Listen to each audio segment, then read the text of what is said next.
ESPNLosAngeles.com. This is Brian Kamenetzky, the Land O'Lakers blog, here with my brother Andrew. Hey.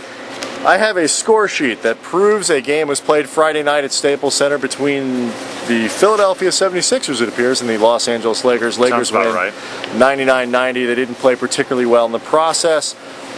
Yeah, not particularly inspired. Yeah, good enough to win. Phil Jackson talked about it after the game. He said he knew that the Lakers knew that they were good enough to win the game when they needed to.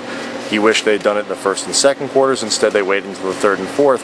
Phil was asked afterwards, too, if there's a sense of complacency with the Lakers right now, and he agreed, yes, there is a lack of urgency for whatever reason, and that was a sentiment echoed by the players in the locker room after the game as well. Well, if you're looking for an exact reason, Derek Fisher talked about how, quite frankly, it is difficult to replicate that feeling of being in the playoffs, that urgency of going round through round and defending a title, in the Lakers' particular case, last year looking to win one.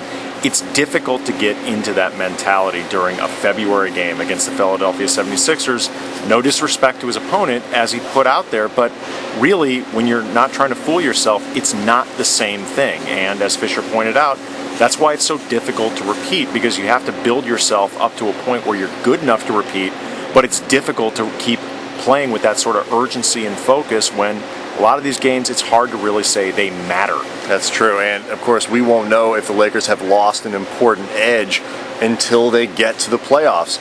Certainly the early returns have been a little mixed. They've struggled against the best teams in the league, lost earlier in the week to Dallas, have lost twice to Denver, a team they'll see Sunday. That becomes a monumental game. Not a team that's complacent. No.